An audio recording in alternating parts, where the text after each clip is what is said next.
അഗ്നിയായി നിറയണമേ. ആത്മാവേ അഗ്നിയായി നിറയണമേ. പാപത്തിൻ ശക്തിമേൽ നിന്നഗ്നി അയക്കൂ, രോഗത്തിൻ ശക്തിമേൽ നിന്നഗ്നി അയക്കൂ, ശാപത്തിൻ ശക്തിമേൽ നിന്നഗ്നി അയക്കൂ. ആത്മാവാം ദൈവമേ അഗ്നി അയക്കൂ.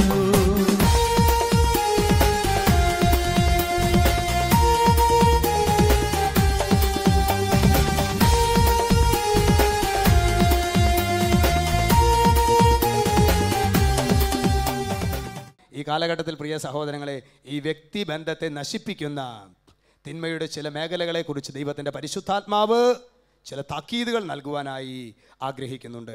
അതിലൊന്നാണ്, അത് വേദഗ്രന്ഥം പറയുന്നത് ഇങ്ങനെയാണ്, ഹെബ്രായ ലേഖനത്തിൽ, വിദ്വേഷത്തിൻ്റെ വേര് വളർന്ന് ഉപദ്രവം ചെയ്യാതിരിക്കാൻ സൂക്ഷിച്ചുകൊള്ളും. വിദ്വേഷത്തിൻ്റെ വേര് വളർന്ന് ഉപദ്രവം ചെയ്യാതിരി, വെറുപ്പ്, വൈരാഗ്യ ചിന്ത. പ്രിയ സഹോദരങ്ങളെ, അനേകരുടെ ആത്മീയ ജീവിതത്തെ, അനേകരുടെ ഭൗതിക സുസ്ഥിതിയെ നശിപ്പിച്ചിട്ടുള്ള ഒരു പൈശാചിക പീഡയാണ് ശരിക്കും വെറുപ്പിൻ്റെ ഒരു ദുരാത്മാവ്.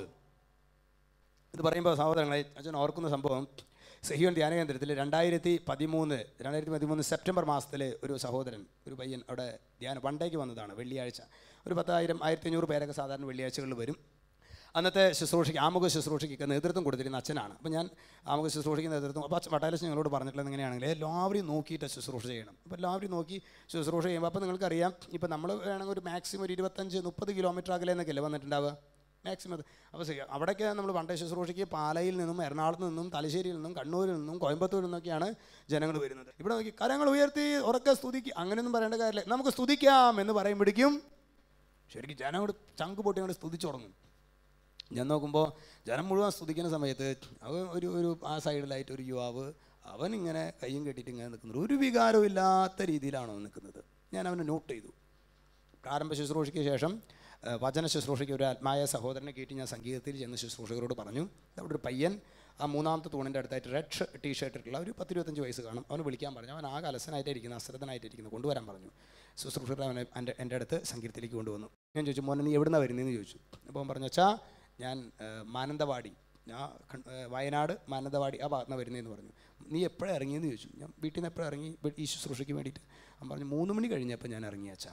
ഞാൻ പറഞ്ഞു, എത്രയും ദൂരം നീ യാത്ര ചെയ്തിട്ട് നിനക്ക് പ്രാർത്ഥിക്കാനോ നിനക്കൊന്നും ഏകാഗ്രതയോടുകൂടി നല്ലല്ലോ നീ ആയിരിക്കും, നീ വേറെ എവിടെയൊക്കെയാണല്ലോ ആയിരിക്കുന്നത്, നിനക്ക് എന്താ പ്രശ്നം? നീ അച്ഛനോട് തുറന്നു പറയുകയാണെങ്കിൽ തീർച്ചയായും യേശു ക്രിസ്തു നിന്നെ സഹായിക്കും. ഞാൻ അവനോട് പറഞ്ഞു, നീ എന്നോട് തുറന്നു പറയുകയാണെങ്കിൽ ഈശോ നിന്നെ സഹായിക്കുമെന്ന് പറഞ്ഞു.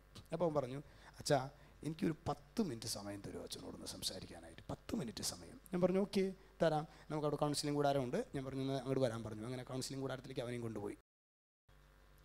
അപ്പോൾ അവൻ്റെ അവസ്ഥ പറഞ്ഞു, എൻ്റെ അച്ഛ, ഞാൻ ഈ കൊല്ലത്ത് ബാങ്കിൻ്റെ കോച്ചിങ് സെൻ്ററൊക്കെ ഉണ്ട്, കൊല്ലം അവിടെയാണ്. ഞാൻ അവിടെ ഏതാണ്ട് 2 വർഷക്കാലം അവിടെ ഈ കോച്ചിങ്ങിനൊക്കെ പോയതാണ്. അപ്പോൾ ഇവൻ്റെ ഒരു ഗിഫ്റ്റ് എന്നുള്ളത്, ഇവൻ നന്നായിട്ട് പഠിക്കും, ഒപ്പം തന്നെ നന്നായിട്ട് പറഞ്ഞു കൊടുക്കാനും പറ്റുവന്. അപ്പോൾ ചിലവർക്ക് കർത്താവ് നന്നായിട്ട് പഠിക്കാനുള്ള കൃപ നൽകിയിട്ടുണ്ടാവും, പറഞ്ഞു കൊടുക്കാൻ കമ്മ്യൂണിക്കേഷൻ എന്ന് പറഞ്ഞു കഴിഞ്ഞാൽ അടുത്തുകൂടെ പോയിണ്ടായിരിക്കില്ല. അപ്പോൾ ചിലർക്ക് കമ്മ്യൂണിക്കേഷൻ ഉണ്ടായിരിക്കും, എന്നാൽ അറിവുണ്ടായിരിക്കില്ല. ഇത് രണ്ടും ഇവനെ ഒരുപോലെ കർത്താവ് കൊടുത്തിട്ടുണ്ട്. അപ്പോൾ അവൻ പറയായിരുന്നു, എൻ്റെ അവിടെ ടീച്ചേഴ്സ് പഠിപ്പിക്കുന്ന പല കാര്യങ്ങളും വേണ്ട രീതിയിൽ പിള്ളേർക്ക് മനസ്സിലാവുണ്ടാകുമ്പോൾ എൻ്റെ അടുത്തേക്ക് വരും. ഞങ്ങൾ കമ്പൈൻ സ്റ്റഡി, എൻ്റെ കൂടെ കമ്പൈൻ സ്റ്റഡി നടത്തിയ സകല പിള്ളേർക്ക് ഞാൻ പറഞ്ഞു കൊടുത്തിട്ടുണ്ട്, അവർക്കൊക്കെ ജോലി കിട്ടിയിട്ടുണ്ട്. എൻ്റെ അച്ഛാ എനിക്ക് മാത്രം ഇന്ന് വരെ ഒരു ജോലിയും കിട്ടിയിട്ടില്ല. എനിക്ക് മാത്രം ഇന്ന് വരെ ഒരു ജോലിയും കിട്ടിയിട്ടില്ല. ഞാൻ ഒരുപാട് ഇൻ്റർവ്യൂവും അതുപോലെ തന്നെ ടെസ്റ്റും പരിപാടിയൊക്കെ എനിക്ക് എളുപ്പമാണ്, പക്ഷേ ജോലി മാത്രം കിട്ടിയിട്ടില്ല. ഇതാണ് അവൻ്റെ വിഷമം.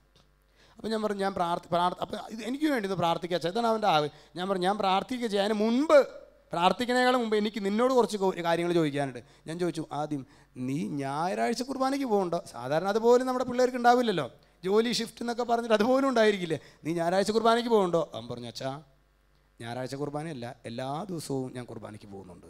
അത് ശരി. ഞാൻ രണ്ടാമത് ചോദിച്ചു, നീ കുമ്പസാരിക്കാറുണ്ടാ?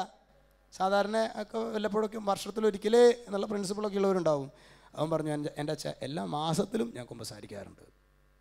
ഞാൻ വീണ്ടും അവനോട് ചോദിച്ചു, നീ കുടുംബ പ്രാർത്ഥനയിൽ പങ്കെടുക്കാറുണ്ടോ? അവൻ പറഞ്ഞു, അച്ഛാ എനിക്ക് മാസത്തിൽ 1-2 തവണ എങ്ങനെയായാലും ഒരു ഇൻ്റർവ്യൂ ഉണ്ടാവും.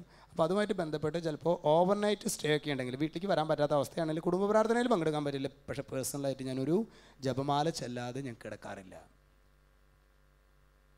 ധ്യാനങ്ങളിൽ പങ്കെടുക്കാറുണ്ട്. ഇടവപ്പള്ളിയിൽ വരുന്ന എല്ലാ ധ്യാനങ്ങളും ഞാൻ പങ്കെടുക്കാറുണ്ട്. ഇനി ഞാൻ അമ്മച്ചിമാരോട് ചോദ്യം ചോദിക്കട്ടെ, ഒരു യുവാവിൽ നിന്ന് ഇതിൽ കവിഞ്ഞ് ഇനി നിങ്ങൾ എന്താ പ്രതീക്ഷിക്കുന്നത്? അപ്പോൾ നിങ്ങൾ പറയുന്നത് എന്താണെന്ന് അറിയോ? എൻ്റെ അച്ഛ, ഞങ്ങളുടെ പിള്ളേർ ഇവൻ്റെ പാതി കാര്യങ്ങൾ ചെയ്താൽ മതിയായിരുന്നു, അങ്ങനെയാണ് അവർ പറയുന്നത്. അതായത് ഞാൻ നോക്കുമ്പോൾ എൻ്റെ സഹോദരങ്ങൾ, ഒരു യുവാവ് ചെയ്യാൻ സാധ്യതയില്ലാത്ത എല്ലാ കാര്യങ്ങളും ഭംഗിയായും വെടുപ്പായിട്ട് അവൻ ചെയ്യുന്നുണ്ട്.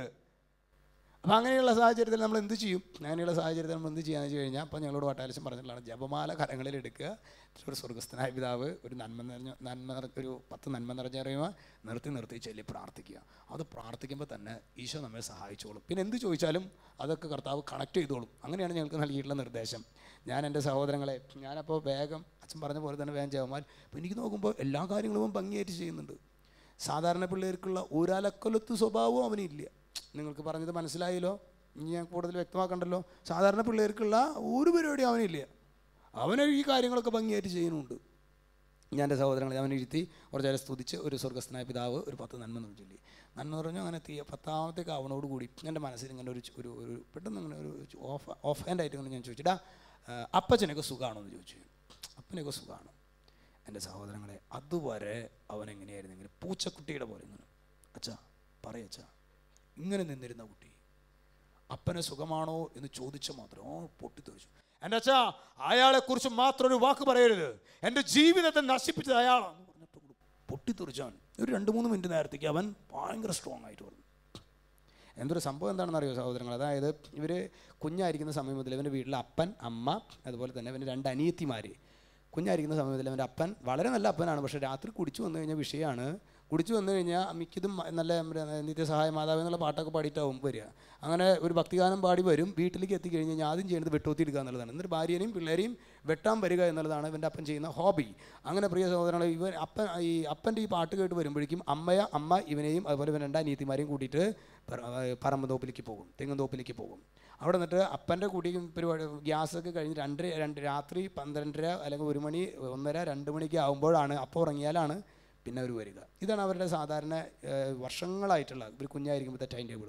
അങ്ങനെ പ്രിയ സഹോദരങ്ങൾ, ഇവൻ 10ാം ക്ലാസ്സായിരിക്കുന്ന സമയത്ത് പരീക്ഷയുടെയൊക്കെ സമയമായി. അപ്പോൾ അവൻ പരീക്ഷയുടെ സമയത്ത് ഒരു ദിവസം ഇതുപോലെ തന്നെ കാലത്ത് അപ്പച്ചനോട് പറഞ്ഞു, അപ്പച്ചാ എനിക്ക് പരീക്ഷയായി, എല്ലാത്തിലും A+ കിട്ടിയിട്ട് പോലും പിള്ളേർക്ക് ഇപ്പോൾ ഒരു +1 നല്ല സ്കൂളുകളിൽ സീറ്റില്ല. അതുകൊണ്ട് അപ്പം എന്നെ പഠിക്കാൻ അനുവദിക്കണം, അല്ലെങ്കിൽ ഞാൻ പരീക്ഷയിലേക്ക് താഴെ ഇതിലേക്ക് പോയി കഴിഞ്ഞാൽ മാർക്ക് കിട്ടില്ല. അങ്ങനെയൊക്കെ പറഞ്ഞപ്പോൾ അപ്പം പറഞ്ഞു, മോൻ അതിനെന്ത് കുഴപ്പം, മോനത് പഠിച്ചോ, ഡേ ടൈമിൽ കുടിക്കാത്ത സമയത്ത് ഇതുപോലെ നല്ലൊരു അപ്പം വേറെ ഇല്ല, മോൻ എന്തായാലും പഠിച്ചോ, ഒരു കുഴപ്പമില്ല എന്ന് പറഞ്ഞു. അങ്ങനെ സഹോദരങ്ങളെ, പിറ്റേ ദിവസം ഇവൻ ഇംഗ്ലീഷോ ഏതൊക്കെ ഒരു പരീക്ഷയാണ്. ഈ സമയത്ത് ഇവൻ രാത്രിയായി, ഇവൻ ഇരുന്ന് പഠിക്കുകയാണ്. അപ്പൻ്റെ പാട്ടിൻ്റെ സ്വരം കേട്ടപ്പോൾ അമ്മ 2 അനിയത്തിമാരെയും കൂട്ടിയിട്ട് പറഞ്ഞു, മോനെ ഞങ്ങൾ പോവാണ്, നീ പോരുണ്ടോ? ഇവൻ പറഞ്ഞു, ഇല്ല അമ്മ, എന്നോട് ഇവിടെ പഠിച്ചോളാൻ പറഞ്ഞിട്ടുണ്ട്. അപ്പനെ കണ്ട മാത്രമല്ല ഇവൻ എഴുന്നേറ്റ് നിന്നിട്ട് അപ്പച്ചാ ഈശോമിശിഹായ്ക്ക് സ്തുതിയായിരിക്കട്ടെ എന്ന് പറഞ്ഞിട്ട് ഇവൻ അവിടെ ഇരുന്നു. എൻ്റെ സഹോദരങ്ങളെ, കുടിച്ചപ്പനെ വലുതും ബോധമുണ്ടോ? കുടിച്ചപ്പൻ നോക്കുമ്പോൾ അത് ശരി, നിനക്ക് എന്നോടൊരു ബഹുമാനമില്ല അല്ലേ എന്ന രീതിയിൽ പുള്ളി വന്ന് ഇവൻ പറയായിരുന്നു, എൻ്റെ അച്ഛാ ഞാൻ പഠിച്ചിരുന്ന പുസ്തകങ്ങൾ, എൻ്റെ ഷെൽഫിൽ എല്ലാ പുസ്തകങ്ങളും പുള്ളി എടുത്തു. എന്നിട്ട് പുള്ളി ആ തെങ്ങും തോപ്പിലേക്ക് കൊണ്ടുപോയിട്ട് മണ്ണെണ്ണ ഒഴിച്ചിട്ട് തീ കത്തി. ഞാൻ അപ്പച്ചാ ചെയ്യല്ല അപ്പച്ചാ ഞാൻ പലതവണ കരഞ്ഞ് പറഞ്ഞു, എന്നെ തട്ടി മാറ്റിയച്ചാ.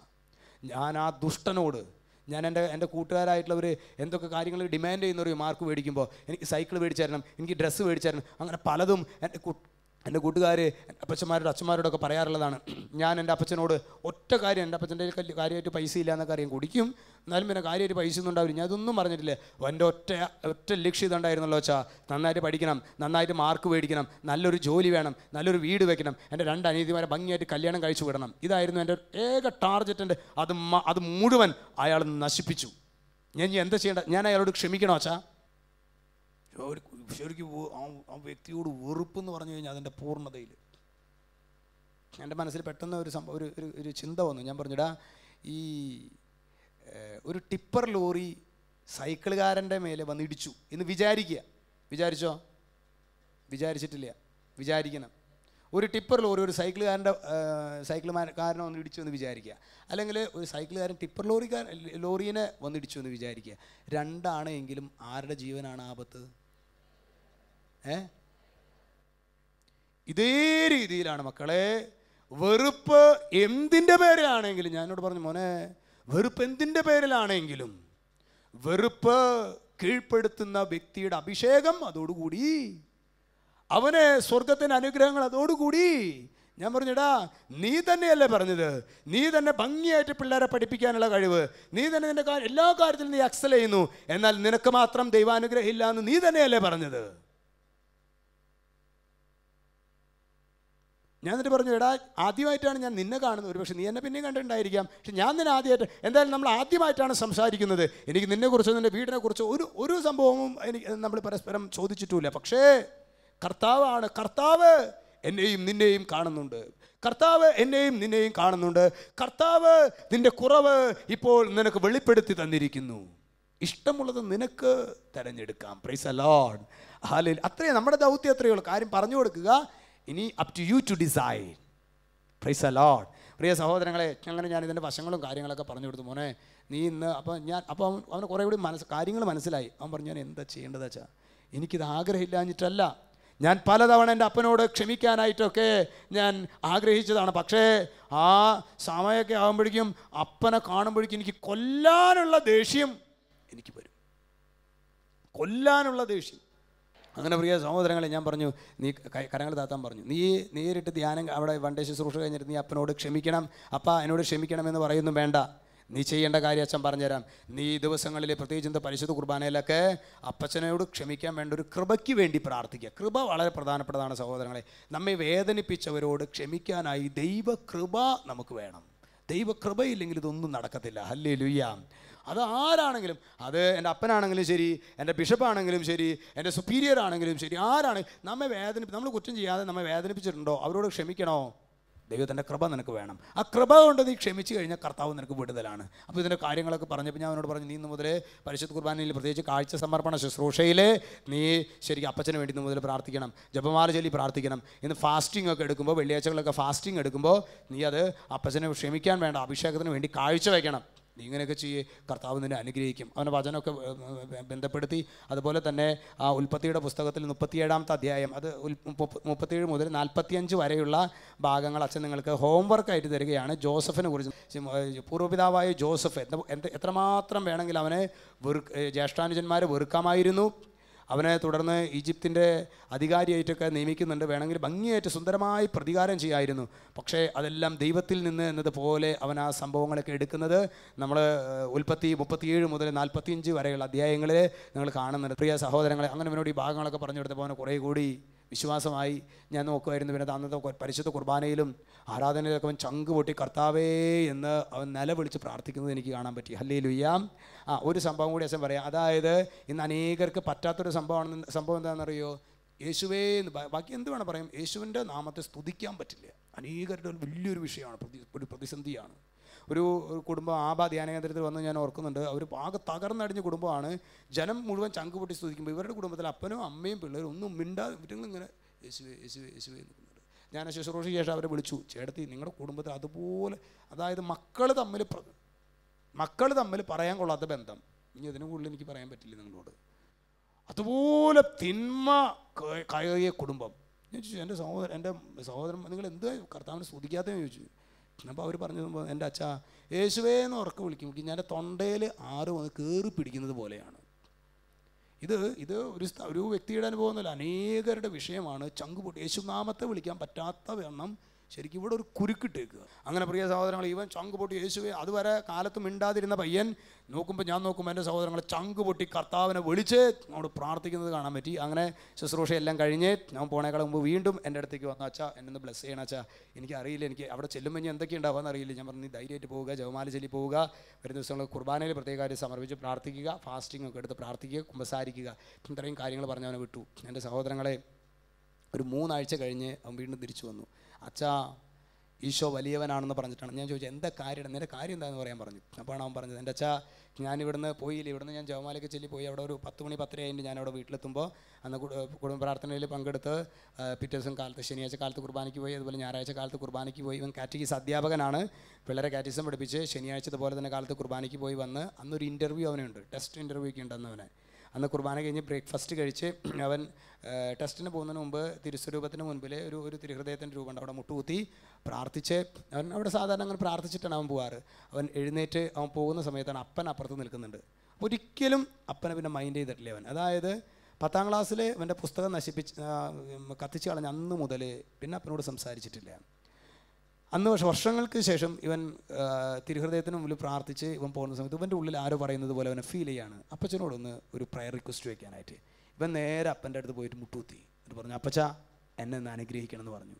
ഈ അപ്പം എന്ത് ചെയ്യുന്നറിയാവോ, ഇവൻ അങ്ങോട്ട് ചേർത്ത് പിടിച്ചു, മോനെ ഇത്തവണ നിനക്ക് വിജയം കിട്ടും, ഇത്തവണ നീ വിജയിക്കും, അപ്പം പറഞ്ഞതാണ്. അങ്ങനെ ഇവൻ പരീക്ഷയ്ക്ക് പോയപ്പോൾ ഇൻ്റർവ്യൂ ബോർഡ് തന്നെ ഭയങ്കര ടഫായിരുന്നു. പിന്നെ ചോദ്യപേപ്പർ കിട്ടിയപ്പോൾ അവന് മനസ്സിലായി ഇതെന്തായാലും കിട്ടില്ല, കാരണം അതുപോലെ ഇത്രയും ബുദ്ധിമുട്ടുള്ള ഒരു പരീക്ഷ ഇതുവരെ ഫേസ് ചെയ്തിട്ടില്ല. എൻ്റെ സഹോദരങ്ങളെ പക്ഷേ അവൻ പറയായിരുന്നു 2 ദിവസം കഴിയുമ്പോഴേക്കും അച്ഛാ അതിൻ്റെ റിസൾട്ട് വന്നു, ഫോൺ കോൾ എനിക്ക് വന്നു, അച്ഛാ നീ ഇയാൾ സെലക്ട് ചെയ്തു എന്ന് പറഞ്ഞിട്ട് ഫോൺ കോൾ വന്നു. എൻ്റെ സഹോദരങ്ങളെ ഇന്ന് അവൻ ഏതാണ്ട് 45,000 രൂപ ശമ്പളത്തിൽ അവനൊരു ബാങ്കിൽ ഇന്ന് വർക്ക് ചെയ്യുന്നു. രണ്ടാമത്തെ ഒരു കാലഘട്ടത്തിൽ ശരിക്കും സാത്താൻ അഴിച്ചുവിടുന്ന രണ്ടാമത്തെ ഒരു മേഖലയിലേക്ക് തുടർന്ന് നമ്മൾ പ്രവേശിക്കുകയാണ്. അത് പ്രഭാഷകൻ്റെ പുസ്തകത്തിലെ 6-ാമത്തെ അധ്യായം 2 മുതലുള്ള തിരുവചനം. അവിടെ വചനം പറയുന്നത് ഇങ്ങനെയാണ്, മകനേ അഭിലാഷങ്ങൾക്ക് നീ അടിപ്പെടരുത്.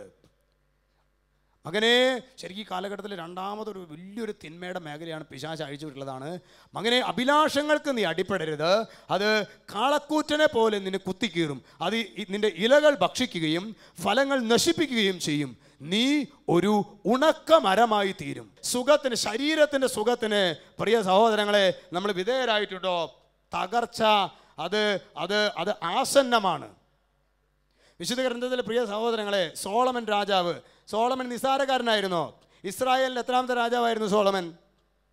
ആദ്യം സാവൂൾ, പിന്നെ ദാവീദ്, പിന്നെ സോളമൻ അല്ലേ? 3-ാമത്തെ രാജാവാണ് സോളമൻ. ഈ സോളമനെ കുറിച്ച് പ്രിയ സഹോദരങ്ങളെ പ്രഭാഷകന്റെ പുസ്തകത്തിൽ 47-ാമത്തെ അധ്യായത്തിൽ അദ്ദേഹത്തെക്കുറിച്ച് പറയുന്നത് വളരെ ചിന്തോദീപകമാണ്. അതിൽ പറയുകയാണ് 47:18 ഇസ്രായേലിൻ്റെ ദൈവമായ കർത്താവിൻ്റെ നാമത്തിൽ തകരം പോലെ സ്വർണവും ഈയം പോലെ വെള്ളിയും നീ ശേഖരിച്ചു.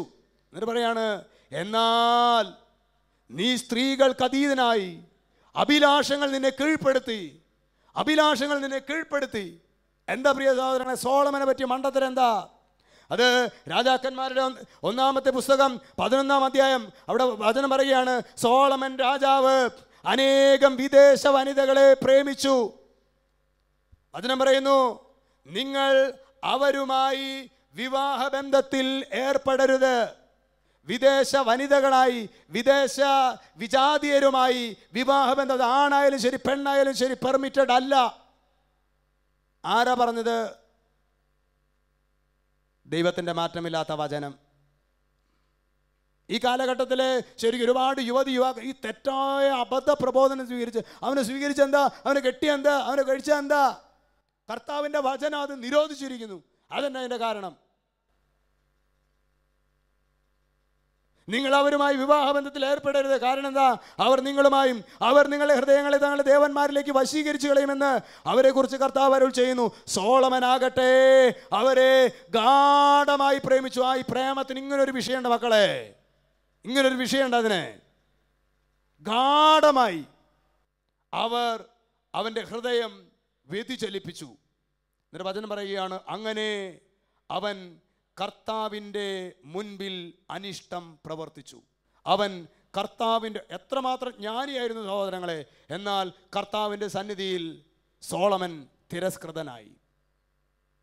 ഇന്ന് അനേകം കുടുംബങ്ങൾ, അനേകം യുവാക്കന്മാർ, അനേകം ദാമ്പത്യ ജീവിതത്തിൽ അനേകം തിരഞ്ഞെടുക്കപ്പെട്ടവർ നശിച്ചു പോയിട്ടുണ്ടെങ്കിൽ ഈ ജഡത്തിൻ്റെ പീഡ പ്രിയ സഹോദരങ്ങളെ ഇത് നമ്മുടെ സമൂഹത്തെ കാർന്ന് തിന്നുന്നുണ്ടെന്നുള്ള കാര്യം അതിൽ നമ്മൾ സംശയിക്കേണ്ട കാര്യമൊന്നുമില്ല. ഇത് പറയുമ്പോൾ അച്ഛൻ ഓർമ്മ വരുന്നൊരു സംഭവമുണ്ട്. 2014 ഫെബ്രുവരി മാസത്തിലെ ഒരു വൺ ഡേ ശുശ്രൂഷയ്ക്ക് അവിടെ ഒരു ശുശ്രൂഷകൻ അച്ഛൻ്റെ അടുത്ത് വന്ന് പറഞ്ഞു, അച്ഛാ ഞാനും പിന്നെ ഒന്ന് സാംസനച്ചനും മറ്റുമാണ്. അപ്പോൾ സാംസനച്ചൻ സ്റ്റേജിലാണ്, ഞാനിപ്പോൾ അത്യാവശ്യം പുറത്തെ കാര്യങ്ങളൊക്കെ നോക്കി നടക്കുന്നുണ്ട്. അപ്പോൾ എന്നോട് വന്ന ശുശ്രൂഷൻ പറഞ്ഞു, ഒരു അച്ഛാ ഒരു പയ്യൻ ബാംഗ്ലൂർ IT പ്രൊഫഷണലാണ്, അവൻ ബാംഗ്ലൂരിൽ നിന്ന് അവൻ വന്നിരിക്കുകയാണ്, അവൻ ആത്മഹത്യ ചെയ്യാൻ വേണ്ടിയിട്ടാണ് വന്നിട്ടുള്ളത് സെഹിയോനിലേക്ക്. ഞാനപ്പോൾ ഈശോവിന് വേറെ ഒരു സ്ഥലം കൊണ്ടില്ല ആത്മഹത്യ ചെയ്യാനായിട്ട്. ഈ ബാംഗ്ലൂരിൽ ഇവിടെ സെഹിയോനിലേക്ക് തന്നെയാണ് അവൻ വരേണ്ടിയിരുന്നത്. എൻ്റെ സഹോദരങ്ങളെ, അങ്ങനെ ഞാനപ്പോൾ അവനെ പേഴ്സണലായിട്ടൊന്ന് കാണാമെന്ന് പറഞ്ഞു. അങ്ങനെ ഞാൻ അവനെ കണ്ടു. അപ്പോൾ ഞാൻ ചോദിച്ചു, മോനെ കാര്യം എന്താ? അപ്പോൾ അവൻ പറഞ്ഞു, അച്ഛാ 12ാം ക്ലാസ് വരെയൊക്കെ ഞാൻ ചിട്ടയായ രീതിയിൽ ഞാൻ കാറ്റഗിസം പഠിച്ചിട്ടുണ്ട്. കാറ്റഗിസം അത് ഒരു പ്രധാന മേഖലയാണ്. ഞാൻ കാറ്റഗിസത്തിൽ നന്നായിട്ട് പഠിച്ചായിരുന്നു. കുർബാനയും കാര്യങ്ങളൊക്കെ ഓൾട്ടർ ബോയൊക്കെ ആയിരുന്നു, എല്ലാം നന്നായിട്ട് ഞാൻ ചെയ്തിരുന്നു. എന്നാൽ അച്ഛാ എനിക്ക് ഹയർ സ്റ്റഡീസ് അവൻ്റെ ബിടെക്കോ മറ്റൊക്കെ അവൻ ഹൈദരാബാദ് ആ ഭാഗത്താണ് ചെയ്തത്. അങ്ങനെ ഒരു വിഷയമുണ്ട്. അപ്പോൾ നമ്മൾ സാധാരണ നമുക്കറിയാം, നമ്മൾ ഹയർ സ്റ്റഡീസിന് മക്കളെ വിടുമ്പോൾ എന്ത് ചെയ്യും? അവിടെ റെക്കഗ്നീഷൻ ഉണ്ടോ എന്ന് നോക്കും, അല്ലേ? കോളേജിൻ്റെ റെക്കഗ്നീഷൻ ഉണ്ടോ എന്ന് നോക്കും. അങ്ങനെയുള്ള കാര്യങ്ങളൊക്കെ നമ്മൾ ചെയ്യും. എന്നാൽ പലപ്പോഴും അവിടെ പള്ളിയുണ്ടോ, ഇവർക്ക് അവിടെ പട്ടക്കാരുണ്ടോ, അവിടെ കുമ്പസാരിക്കാനുള്ള സൗകര്യമുണ്ടോ, കുർബാന കാണാനുള്ള സൗകര്യമുണ്ടോ, ഇവരൊന്ന് ആനിമേറ്റ് ചെയ്യാനായിട്ട് നമ്മുടെ അച്ഛന്മാരോ സിസ്റ്റേഴ്സ് ആരെങ്കിലും അവിടെ ഉണ്ടോ, ഇതൊന്നും നമ്മൾ ചിലപ്പോൾ വേണ്ട രീതിയിൽ ശ്രദ്ധിക്കാറില്ല. എല്ലാവരുടെ കാര്യമല്ല, കുറേ പേരെങ്കിലും അങ്ങനെയൊക്കെ ശ്രദ്ധിക്കാതെയൊക്കെ പോകുന്നത് കണ്ടിട്ടുണ്ട്. അങ്ങനെ ഇവൻ ഈ പറഞ്ഞ സ്ഥലത്ത് പള്ളിയില്ല, സംഭവം ഇതൊന്നുമില്ല ഇവൻ്റെ അടുത്ത്, ഈ ഹോസ്റ്റലിൻ്റെ അടുത്ത്. അങ്ങനെ അത് ഇല്ലയെന്ന് മാത്രമല്ല, അപ്പോൾ ഇവനെങ്ങനെയാണ് ജപമാലയൊക്കെ കൊണ്ടുപോയിട്ടുള്ളത്. അങ്ങനെ ഇവൻ ജപമാലയൊക്കെ ചെല്ലാൻ തുടങ്ങുമ്പോഴേക്കും ഇവൻ്റെ കൂട്ടുകാരൊക്കെ അങ്ങോട്ട് കൂടി. ഏത് കത്തോലിക്കരായ കൂട്ടുകാർ ഇവൻ അച്ഛനാവാൻ പോവാ, ഇവൻ വിശുദ്ധനാവും എന്നൊക്കെ പറഞ്ഞു. ഇവൻ അങ്ങോട്ട് കളിയാക്കി, ഇവൻ്റെ തൊലി അങ്ങോട്ട് ഉരിയാൻ തുടങ്ങി. എൻ്റെ സഹോദരങ്ങൾ പിന്നെ അധികം ജപമാല പുറത്തേക്ക് എടുത്തിട്ടില്ല. പിന്നെ അവർ ശരിക്കും ഈ മൊബൈലിലും അതുപോലെ തന്നെ ഇവരുടെ ഐപാഡൊക്കെ ഉപയോഗിച്ചിട്ട് ഇവർ ശരിക്കും എല്ലാ തരത്തിലുള്ള അശ്ലീലതയും കാണിച്ചു കൊടുക്കും. എന്നിട്ട് പറഞ്ഞു, നീ ആണാണെങ്കിൽ ഇതൊക്കെ കാണണം എന്ന് പറഞ്ഞു. എൻ്റെ സഹോദരങ്ങളെ, ഈ കുട്ടി ആദ്യം നിർബന്ധത്തിനൊക്കെ വഴങ്ങി കണ്ടു. പിന്നെ പതുക്കെ അതൊരു അഡിക്ഷനായിട്ട് മാറി അവനതൊക്കെ. ഇപ്പോൾ അതിന് ശേഷം അവൻ്റെ സ്റ്റഡീസിൽ അവനെ പക്ഷേ കർത്താവ് അനുഗ്രഹിച്ചു. അവനെ നല്ല രീതിയിൽ അവൻ പാസ് ഔട്ട് ചെയ്തു. അതിനുശേഷം അവനെ അന്ന് ഒരു 2 ലക്ഷം രൂപ അങ്ങോട്ട് അന്ന് ശമ്പളം കിട്ടുന്ന രീതിയിൽ അവന് ജോലിയും കിട്ടി ബാംഗ്ലൂർ. അങ്ങനെ ജോലി കിട്ടി, ആവശ്യത്തിലധികം പൈസ, വീട്ടിലേക്ക് 10 പൈസ കൊടുക്കേണ്ട കാര്യമില്ല. ഇവൻ പ്രിയ സഹോദരങ്ങളും പറയായിരുന്നേ, എൻ്റെ ഒരു പ്രത്യേകത എൻ്റെ അച്ഛാ, എനിക്ക് ആരായിട്ടാണെങ്കിലും ഒരു 10 മിനിറ്റ് സംസാരിച്ച് കഴിഞ്ഞാൽ അവരെ ഞാൻ പോക്കറ്റിലാക്കും, ആണായാലും പെണ്ണായാലും. ഇവൻ്റെ ഈ ഫോട്ടോയും വീഡിയോസൊക്കെ അശ്ലീലത മുഴുവൻ കണ്ടെന്താണെങ്കിലും എൻ്റെ സഹോദരങ്ങളെ, ഇവൻ പറയായിരുന്നേ, ഇപ്പോൾ ഇവൻ 19 സ്ത്രീകളായിട്ട് അവിഹിത ബന്ധം, 10 വിവാഹിതരും 9 വിവാഹം കഴിക്കാത്ത സ്ത്രീകളും തമ്മിൽ അവിഹിത ബന്ധത്തിൽ പെട്ട് കിടക്കുകയാണ്. അവൻ രക്ഷപ്പെടാൻ അവൻ പറ്റുന്നില്ല. ഇനിയിപ്പോൾ ആത്മഹത്യ ചെയ്യാനുള്ള കാരണം ഇതൊന്നുമല്ല. ആത്മഹത്യ ചെയ്യാനുള്ള കാരണം ഇവൻ്റെ വീട്ടിൽ അപ്പൻ അമ്മ ഇവൻ്റെ 2 അനിയത്തിമാരാണ്. ഇവൻ പറയുന്നത്, ഞാൻ വീട്ടിലേക്ക് പോയാൽ അച്ഛാ അരുതാത്തത് സംഭവിക്കും. ഈ കമ്മ്യൂണിറ്റിയിൽ ഇനി ഇതിനേക്കാൾ വിവരിക്കാനായിട്ട് എനിക്ക് പറ്റില്ല.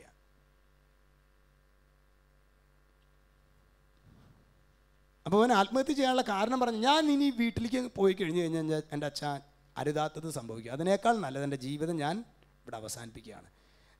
നീ ആത്മഹത്യ ചെയ്തോ എന്ന് പറയാൻ എനിക്ക് പറ്റുമോ? നീ ആത്മഹത്യ ചെയ്യണ്ട എന്ന് പറയാൻ പറ്റുമോ? രണ്ടിലും പ്രശ്നമാണെന്ന്. പ്രിയ സഹോദരങ്ങളെ, ഞാൻ ഒറ്റ കാര്യം അവനോട് പറഞ്ഞു. അവൻ അതുപോലെ തകർന്ന അവസ്ഥയിൽ വന്നൊരു പയ്യൻ. ഞാൻ അവനോട് ഒറ്റ കാര്യം പറഞ്ഞിടാ, ഞാനൊരു വ്യക്തിയെ നിനക്ക് പരിചയപ്പെടുത്തി തരാം. ആ വ്യക്തിക്ക് നിന്നെ അതിൻ്റെ പൂർണ്ണതയിൽ, ഈ ജഡത്തിൻ്റെ ആധിപത്യത്തിൽ നിന്ന് നിന്നെ അതിൻ്റെ പൂർണ്ണതയിൽ രക്ഷിക്കുവാൻ കഴിവുള്ള ഒരു വ്യക്തിയെ ഞാൻ പരിചയപ്പെടുത്തി തരാം. ഒരു മനുഷ്യനെ നിനക്ക് പരിചയപ്പെടുത്തി തരാം. ആ മനുഷ്യൻ്റെ പേരാണ് പരിശുദ്ധ കന്യകാ മാതാവ്. Hallelujah, hallelujah. അവൻ ശരിക്കും പ്രിയ സഹോദരൻ ഭയങ്കര ആഗ്രഹത്തിൽ, നമ്മളിരിക്കുന്ന പോലെയല്ല, ഭയങ്കര, കാരണം മരിക്കാൻ വേണ്ടി വന്നവനാണ് ആ വ്യക്തിയോട്. അങ്ങനെ ഞാൻ അവനെ ജപമാല കൊടുത്തു. ജപമാല നിർത്തി ചൊല്ലേണ്ട പറഞ്ഞു. എന്നിട്ട് ഞാൻ അവനോട് പറഞ്ഞു, എടാ, ഈ ലോകത്തിൻ്റെ എല്ലാ പാപകരമായ അടിമത്തങ്ങളെ അതിൻ്റെ പൂർണ്ണതയിൽ നിഹനിച്ചവളാണ് അമലോത്ഭവ കന്യക. പാപമേശാത്തവള്, അവൾ പൂർണ്ണ മനുഷ്യനാണ്. അവളെ നമുക്ക് വേണ്ടി, അമ്മ നിനക്ക് വേണ്ടി, നിൻ്റെ സഹായത്തിന് വേണ്ടി, ഈ ലോകത്തിൻ്റെ എതിരായിട്ട് നീന്താനായിട്ട് അമ്മ നിന്നെ സഹായിക്കും. നീ ജപമാല ഇന്നു മുതൽ. അങ്ങനെ സഹോദരങ്ങളെ ജപമാല കൊടുത്തു. അവിടെ ഒരു മാതാവിൻ്റെ ഒരു ചാപ്പലുണ്ട് ദിവികാരനെ എഴുന്നള്ളിച്ച് വെച്ചിട്ടുള്ളത്. അവിടെ കൊണ്ട് മുട്ടുമ്പോൾ നിന്ന് കരങ്ങൾ ഉയർത്തി ജപമാല ചൊല്ലി പ്രാർത്ഥിച്ചോളാൻ പറഞ്ഞു. എൻ്റെ സഹോദരങ്ങൾ ഇത് ചെയ്തിട്ട് ഞാൻ പിന്നെ കുർബാനയൊക്കെ ചെല്ലാൻ പോയി 2-2.5 മണിക്കൂറിന് ശേഷമാണ് ഞാൻ വരുന്നത്. ഞാൻ വരുമ്പോൾ കണ്ട കാഴ്ച എന്താണെന്ന് പറയും, ഇതുപോലെ തന്നെ ഒരു നന്മ നിറഞ്ഞ മറിയമേ സ്വസ്തി എന്ന് പറഞ്ഞ് കണ്ണീരോടെ ഇങ്ങനെ ജപിച്ചുകൊണ്ടിരിക്കുകയാണ്, കണ്ണീരോടെ. അപ്പോൾ ശുശ്രൂഷകർ പറഞ്ഞു, അച്ഛൻ 2-2.5 അച്ഛൻ പോയില്ലേ അച്ഛാ. അതിനുശേഷം അവൻ ചെക്കൻ ഇരുന്നിട്ടില്ല, കണ്ണീരോടുകൂടി അവൻ പ്രാർത്ഥിക്കുകയായിരുന്നു എന്ന് പറഞ്ഞു. ഞാൻ അവനോട് സ്നേഹത്തോടു കൂടി അവനെ ചേർത്ത് പിടിച്ച് പറഞ്ഞു, നിന്നെ അനുഗ്രഹിച്ചിട്ട് പറഞ്ഞു, നിന്നെ കർത്താവ് അനുഗ്രഹിക്കും, നീ ധൈര്യമായിട്ട് ഇരിക്കുക. എന്നിട്ട് സഹോദരങ്ങളെ 4 കാര്യങ്ങൾ ഞാൻ അവനെ പറഞ്ഞു കൊടുത്തു. അതിൽ ഒന്നാമത്തെ കാര്യമാണ്, ഈ ഒരു പീഡയിൽ നിന്ന് പൂർണ്ണമായിട്ട് വിടുതൽ പ്രാപിക്കാനായിട്ട് ഒന്നാമതായിട്ട് ചെയ്യേണ്ട ഒരു കാര്യം എന്നോട് പറഞ്ഞത്, നീ ഒന്നാമതായിട്ട് നന്നായി കുമ്പസാരിക്കണം. പ്രൈസ് ദി ലോർഡ് ഒന്ന് പറഞ്ഞ്, ഒന്നാമതായി നന്നായിട്ട് കുമ്പസാരിക്കണം എന്ന് പറഞ്ഞു. രണ്ടാമത് ഞാൻ അവനോട് പറഞ്ഞു, ഈ ഒരു പീഡയിൽ നിന്ന് നിനക്ക് ശരിക്കും ഒരു നിലനിൽപ്പിൻ്റെ ഒരു അഭിഷേകം, എല്ലാ ദിവസവും പരിശുദ്ധ കുർബാനയിൽ പങ്കെടുക്കണം, ദിവ്യകാരുണ്യം സ്വീകരിക്കണം. 2, മൂന്നാമത് ഞാൻ അവനോട് പറഞ്ഞു, വെള്ളിയാഴ്ച നീ നിർബന്ധമായിട്ടും മത്സ്യം മാംസം ഉപേക്ഷിക്കണം. വെള്ളിയാഴ്ച ഉച്ചയ്ക്ക് ഭക്ഷണം കഴിക്കാനും പാടില്ല. എന്താ? വെള്ളിയാഴ്ച ഇറച്ചി മീനും തൊടാൻ പാടില്ല. അതായത് ഞാൻ നമുക്ക് ഈ ശനിയാഴ്ച സമ്മതം വരുമ്പോൾ ഒരു വിഷയമുണ്ടല്ലോ, വെള്ളിയാഴ്ച. ഞാൻ പലപ്പോഴും ഈ ഡൈവോഴ്സ് കേസൊക്കെ വരുമ്പോൾ ഞാൻ ചോദിക്കാറുണ്ട്, സമ്മതം എന്നായിരുന്നു? ശനിയാഴ്ച ആയിരുന്നു. വെള്ളിയാഴ്ച എന്തൊക്കെയായിരുന്നു രാത്രി വിഭവങ്ങൾ? അല്ല, അയൽപ്പക്കക്കാർക്കൊക്കെ ഇറച്ചി, മീൻ, കോഴി, ഇതൊക്കെ ചെയ്തിട്ട് നമ്മുടെ വിവാഹം ജീവിതം പിള്ളേരുടെ പൊളിഞ്ഞിട്ടുണ്ടെങ്കിൽ അതിൽ വലിയൊരു സംഭവം ഒന്നും പറയാനില്ല. കാരണം നമ്മുടെ സുറിയാനി കത്തോലിക്കലോ ഇന്ന് പ്രിയ സഹോദരങ്ങളെ നിങ്ങൾ നോക്കിക്കോ, 23 വ്യക്തിഗത സഭകൾ, ഏറ്റവും വൈബ്രൻ്റ് ആയിട്ടുള്ള ചർച്ച്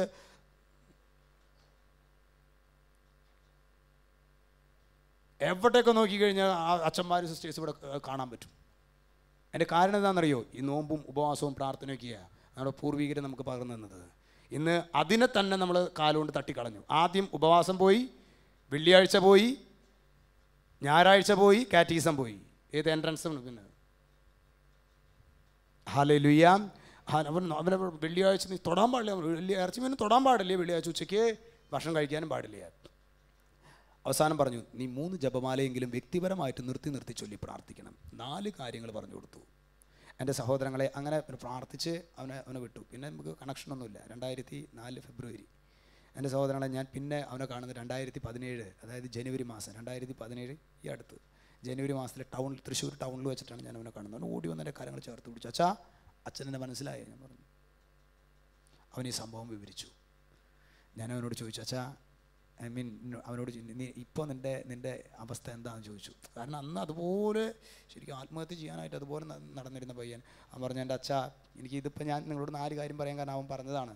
അവൻ പറഞ്ഞു, എൻ്റെ അച്ഛൻ ഞാൻ അന്ന് വന്നപ്പോൾ അച്ഛൻ എനിക്ക് 4 കാര്യങ്ങൾ എനിക്ക് പറഞ്ഞു തന്നിട്ടുണ്ടായിരുന്നു. നന്നായിട്ട് ഒരു മാസത്തിലൊരിക്കൽ, പറ്റുവാണെങ്കിൽ 2 ആഴ്ചയ്ക്ക് ഒരിക്കൽ കുമ്പസാരിക്കാനായിട്ട്, അതുപോലെ തന്നെ എല്ലാ ദിവസവും കുർബാനയിൽ പങ്കെടുത്ത് ദിവ്യകാരുണ്യം ഒരുക്കത്തോടെ സ്വീകരിക്കാനായിട്ട്, അതുപോലെ തന്നെ ഇറച്ചി മീനും വെള്ളിയാഴ്ചകൾ നിർബന്ധമായിട്ട് ഉപേക്ഷിക്കാൻ, 3 ജപമാലെങ്കിലും ചെല്ലാൻ. ഇത്രയും കാര്യങ്ങളാണ്. എൻ്റെ അച്ഛാ, ഞാൻ 2 ആഴ്ച കൂടുമ്പോൾ കുമ്പസാരിക്കുന്നുണ്ട്, എല്ലാ ദിവസവും ഞാൻ കുർബാനയിൽ പങ്കെടുക്കുന്നുണ്ട്. എന്നിട്ട് അവൻ പറയുന്നത്, അവനന്ന് ഏതാണ്ട് 3.5-4 ലക്ഷം രൂപ ശമ്പളമുണ്ട്. നിങ്ങൾക്കറിയാം, ഒരു പ്രൈവറ്റ് ഫേം 4 ലക്ഷം രൂപ ശമ്പളം കൊടുക്കുന്നുണ്ടെങ്കിൽ 8 ലക്ഷം രൂപയുടെ പണിയെടുപ്പിക്കും അവർ.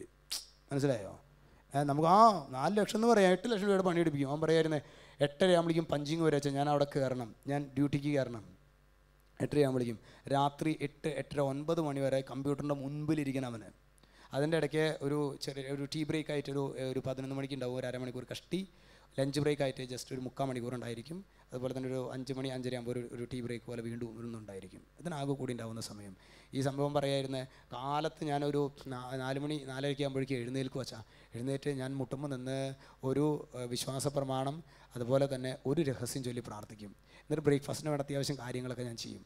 എന്നിട്ട് ഞാൻ വേഗം കുളിച്ചിട്ട് ഞാൻ പിന്നെ എൻ്റെ കുറച്ച് പ്രയറുകളും പരിശുദ്ധാത്മാവിന് വേണ്ടിയുള്ള പ്രാർത്ഥന, നിലനിൽപ്പിൻ്റെ വേണ്ടിയുള്ള പ്രാർത്ഥനകളൊക്കെ ഉണ്ട്. അതൊക്കെ ചെയ്ത് ഞാൻ വേഗം വണ്ടിയിൽ കയറും. ബാക്കിയുള്ള 4 രഹസ്യങ്ങൾ ഞാൻ വണ്ടിയിലിരുന്ന് ചെല്ലാൻ പരിശ്രമിക്കും. എന്നിട്ട് പള്ളിയിൽ കുർബാനയ്ക്ക് മുമ്പ് അങ്ങനെ ഒരു കൊന്ത കഴിയും. കുർബാന കഴിഞ്ഞ് കഴിഞ്ഞ് ഞാൻ ഏറ്റവും തീക്ഷ്ണമായിട്ട് പ്രാർത്ഥിക്കുന്ന സമയമാണ് വെച്ചാൽ കുർബാന കഴിഞ്ഞിട്ടുള്ള സമയം. നമ്മുടെ വിശുദ്ധീകരണത്തിൻ്റെ ബലിപീഠം എന്നുള്ള പ്രാർത്ഥനയുണ്ടല്ലോ, ആ പ്രാർത്ഥന ഈ കോഴിക്കൂട് തുറന്നു വിട്ട് കഴിഞ്ഞാൽ കോഴി പോണ കണ്ടിട്ടില്ലേ നിങ്ങൾ? അതിവിടെ കണ്ടിട്ടുണ്ടാവില്ലേ, കാരണം സ്ഥലം ഇവിടെ കുറവുള്ളത് കൊണ്ട് കോഴിക്കൂട് ഉണ്ടാവില്ലേ. കോഴി തുറക്കേണ്ടത് അപ്പോഴേക്കും ചാടും. ഇതുപോലെയാണ് വിശുദ്ധീകരണത്തിൻ്റെ അച്ഛൻ പറയേണ്ട, അപ്പോഴേക്കും ചേർത്തി അടുക്കളയിൽ എത്തിയിട്ടുണ്ടായിരിക്കും. ഇതേ രീതിയാണ്. അങ്ങനെയല്ല മക്കളെ. കാരണം ദിവ്യകാരുണ്യം സ്വീകരിച്ച് ഒരു 3 മിനിറ്റ് അത് കഴിഞ്ഞിട്ടുള്ള തിരക്കൊക്കെ മതി. അവൻ പറഞ്ഞു, എൻ്റെ അച്ഛാ, ഞാൻ അതിന് ശേഷം കുർബാനയിൽ അന്ന് മുതൽ ഞാൻ ചെയ്തതിൻ്റെ രീതി എങ്ങനെയാണ്, കുർബാന കഴിഞ്ഞിട്ട് മിനിറ്റ് വെച്ച് എല്ലാവരും പോവാ അച്ഛാ, ഞാൻ അവിടെ ഒരു 3 മിനിറ്റ് നേരം ഇരുന്ന് പ്രാർത്ഥിക്കും. അങ്ങനെ പ്രാർത്ഥിച്ച് പിന്നെ 2ാമത്തെ ജപമാല ആരംഭിക്കും. ഇവിടെ നമുക്ക് റഷ് ചെയ്യണം, പിന്നെ ഓട്ടാണ്. പിന്നെ ട്രാഫിക്കിൻ്റെ ഇടയിൽ ഇതിൽ വെച്ചിട്ട് ജപമാല ചൊല്ലി അങ്ങനെ അവൻ പറയായിരുന്നു, ആ ബ്രേക്കിൻ്റെ ഇടയിലൊക്കെ ജപമാല ചൊല്ലി അങ്ങനെ 3 ജപമാലകൾ ഒരു ദിവസം 3 അല്ലെങ്കിൽ 4 ജപമാലകളൊക്കെ ചൊല്ലി പ്രാർത്ഥിക്കുമായിരുന്നു. എൻ്റെ അച്ഛൻ. പ്രിയ സഹോദരങ്ങളെ, അങ്ങനെ അധ്വാനിച്ചതിൻ്റെ ഫലം ഞേറിയിട്ട് അവൻ പറഞ്ഞ അതേ രീതിയിൽ ഇനി വേറൊന്നും അവൻ പറഞ്ഞ അങ്ങനെ പറയാം. അവൻ ഇങ്ങനെയാണ് അച്ഛനോട് പറഞ്ഞത്, എൻ്റെ അച്ഛാ, ഇന്ന് ഒരു സ്വയംഭോഗം പോലും ചെയ്യാൻ പറ്റാത്തവണ്ണം ശുദ്ധിയുടെ മേലങ്കി കർത്താവ് എനിക്ക് നൽകി.